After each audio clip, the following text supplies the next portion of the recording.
Welcome to Still Plays Galaxy Heroes. This is a talk video. CG just gave us a whole bunch of information this past Friday. Today we're just going to tackle the Huyang kit reveal. We'll do Darth Ray fairly soon, and then after that episode system goes live, we'll give some first impressions and how I think I'm going to be tackling the different currency and stores. Huyang arrives as a light side Spectre droid. In the attributes portion, what they emphasize is history of the galaxy. That ability will be buffing Jedi. They emphasize reading it, has them all tiers, some nuances to understand about what happens, what triggers it. Territory battle Omicron into CG. Give me one that lets me auto. I am tired of that game mode. I want some big time savings with any Ami in that game mode. Then they basically tell us GL Ahsoka is the leader. That was basically self-evident, but we have confirmation. And then tips: Huyang will be boosting damage to light side droids and exiled allies, and Stay Together is going to be providing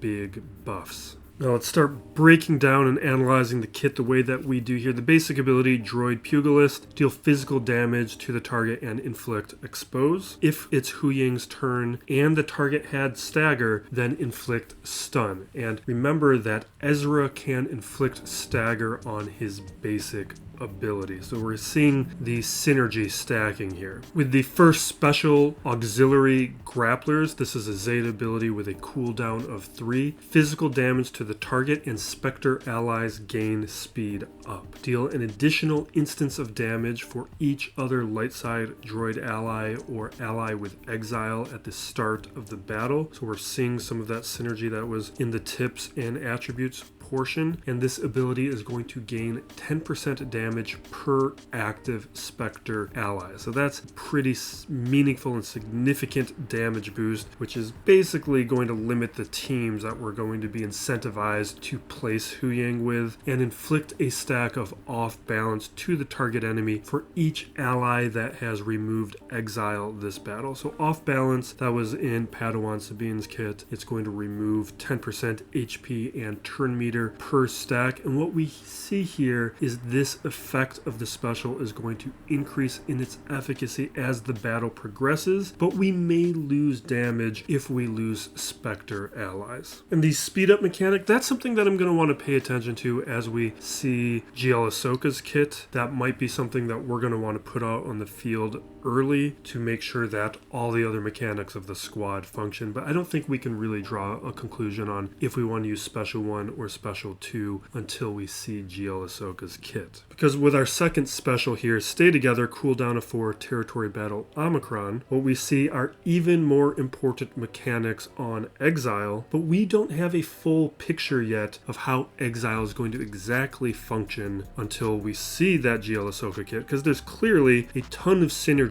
that is not fully explained, because we don't fully understand yet how exile is going to be applied to allies, and that's going to be very important to the rest of Huyang's kit. With this ability, light side allies mass assist, and then if there are 2 or more light side droid or Spectre allies, the strongest ally and weakest ally gain advantage, damage immunity, and offense for 1 turn, tenacity up for 3 turns. Otherwise, light side droid and Spectre allies recover 100% health and protection. And what that would suggest is either if you're on a specific team with Huyang where he doesn't trigger all of the light side droid and Spectre allies, he's going to be able to provide that healing, or if he's the only character left on a droid and Spectre ally squad, would this condition be triggered. And then if either the strongest or weakest other ally has exile, they gain 75 speed for 1 turn, and that could be critical, but we don't yet know or fully understand how exile is going to be applied to those other allies other than Ezra. For the Territory Battle Omicron, cleanse allies and dispel enemy buffs. All light side allies are going to recover health and protection, so that's adding that recovery to the rest of the squad. And Spectre allies will recover an additional 50% health and protection. Reduce all light side droids and Spectres cooldown by 1. That's probably going to be the most valuable portion of the Omicron in territory battles. And light side droid droid and Spectre allies will gain 25% defense penetration. That's going to stack for the rest of the battle and 20% turn meter. Our unique ability, Lightsaber Architect, this is a Zeta ability. At the battle start, Jedi allies gain 21% max protection, light side droid allies gain 34% crit damage, and Spectre allies gain 55% offense. We're seeing a selective stat boost based on faction. If the ally leader is GL Ahsoka, Ally Jedi, any Ahsoka, and Padawan Sabine gain Jedi lessons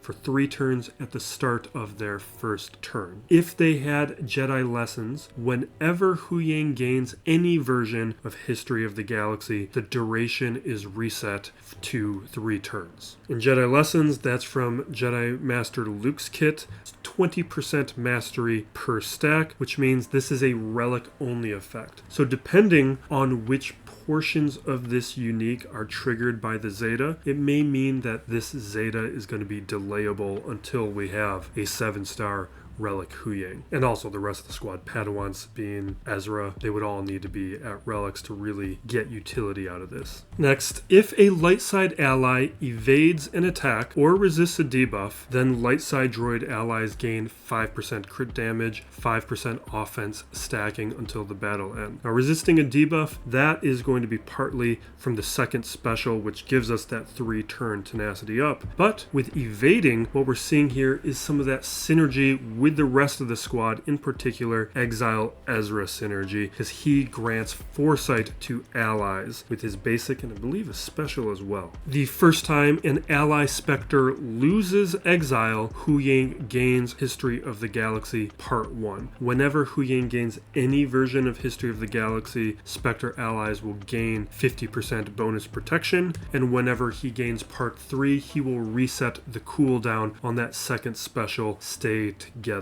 And what we can understand from this portion of the unique and everything that follows as we break down History of the Galaxy is that it very clearly implies that exile is going to be on all of our Spectre squad. We just need to have a better understanding of how it's going to be applied and triggered. I think that will be clarified with GL Ahsoka. With History of the Galaxy Part 1, Ally Jedi, any Ahsoka, Padawan, Sabine, they will be gaining Force Connection, maxing out at 10, whenever they use a basic ability until the first time Huyang is defeated. And whenever a second ally Spectre loses exile for the first time, this ability upgrades to Part 2. Force Connection, that as a reminder is from Kyle Katarn's kit. It's plus 2% defense and offense per stack, and it's also a major part of Padawan Sabine's kit. With History of the Galaxy Part 2, remove the max stack limit on Force Connection. Whenever ally Jedi, Ahsoka's or Padawan Sabine gain Force Connection, if there were 5 Spectre allies at the battle start and there are no allies with exile, this will upgrade to Part 3.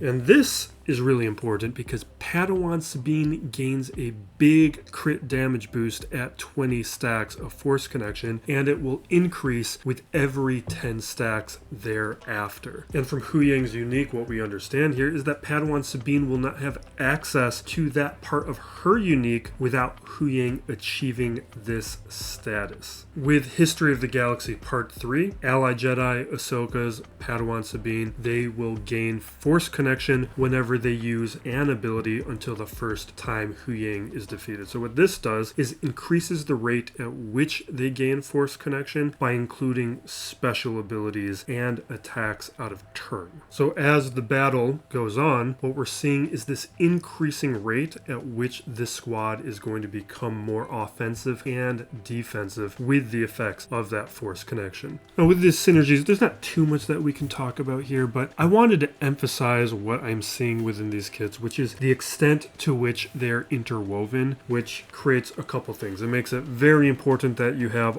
all of these characters, which means even if Hera is not a requirement for Ahsoka, you have to get her as soon as possible in order to actually utilize the squad. Otherwise, you're not going to have a full squad of Spectre allies. You could put in like a droid character or one of the other Ahsokas, but the players who have Hera and the full Spectre squad will will have a big advantage over those who don't. And we're seeing that the characters who rush getting Hera up to relics to add to the squad will also have that advantage, because we're going to see stacking effects included in Huyang's kit where relics matter, with that Jedi lessons adding to that mastery, just like that GL level mastery stacking that we see from one of those Zetas. But what we also see from the interconnectedness of these kits is there's not going to be a lot of reason to pull these characters out and put them on to other squads, just because you're losing so much. At least not until we see more Spectre characters add to the squad that could potentially change this out, if that even happens. But this is something that we will return to as we gain these additional characters to help